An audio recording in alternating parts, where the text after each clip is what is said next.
Hey, what's up everyone? This is Anthony from Anthony's Customs, and for this review we're looking at the McFarlane Halo Anniversary ODST. This is basically a reissue of the original Halo 3 ODST with slightly different paint applications, mostly in that shoulder armor where we had that white logo. So it is easily the best of the ODSTs because the original release and therefore this one are just made way better than the other ODST figures.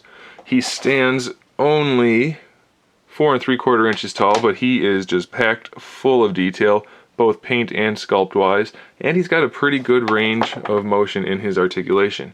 He comes with a battle rifle. This one is the proper scale for a human, not scaled up for the Spartans, so he can hold it pretty well. You're going to want to get that finger over that filled in trigger guard just to kind of hold it in place. It's a little tricky, but if you do that, he will hold the gun just fine. Just make sure you don't snap that finger off as you're doing it. Come on. Do it like that. And then the finger kind of pushes against it there. That's no good. I wanted it around the trigger guard. If you're going to use a knife, be careful to not cut the finger off. That would be pretty bad. That's what I wanted. And it pushed out. Okay, whatever. You get the idea. Put the finger over the trigger guard and it'll hold the weapon in place. Weapon's fairly well detailed. He holds it just fine. He can hold the weapon in both hands. It's not perfect, but it's definitely better than some of the later figures who can't do it at all. So let's do that really quickly and I'll show you. There you go. Both hands. Good enough. It's not great, but it will do. Okay.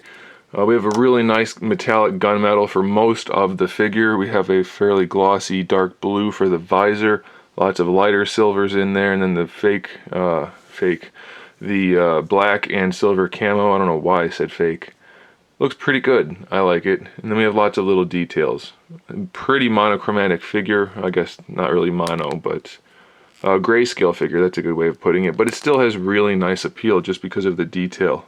So much detail in the sculpt work and paint work. As far as articulation goes, the head's on a double ball peg so it can look up and down, side to side. You can lean the head.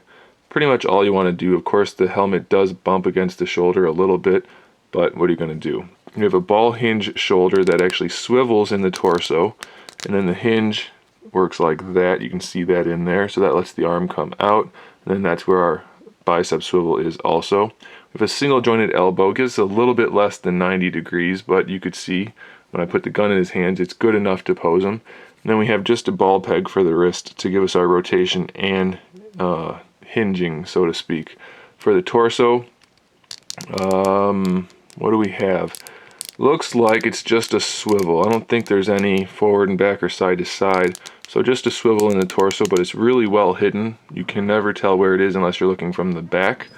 So that's pretty good. For the hips, we have a swivel that lets the hip move forward and back. I'll do it on this side, I guess. It's not stuck. And then we have a hinge underneath, or connected to, let's see if I can do it. There's not going to do it. They're all stuck. It's not supposed to split at that seam there. It's supposed to be a hinge kind of like this one for the hips, but it's stuck. We do have the thigh swivel right there. Single jointed knee, almost no range of motion, so that's pretty disappointing. It looks good from the front, but it's really hard to pose. And then for the ankle, it's just a ball peg, I think.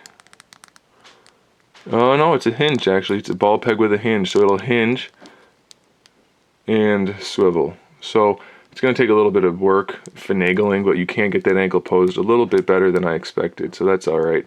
So he's not a perfect figure by any means, but for 10 bucks at the time, you really can't buy a better figure. There's tons of detail, sculpt and paint wise, decent articulation, and he comes with a nicely detailed weapon.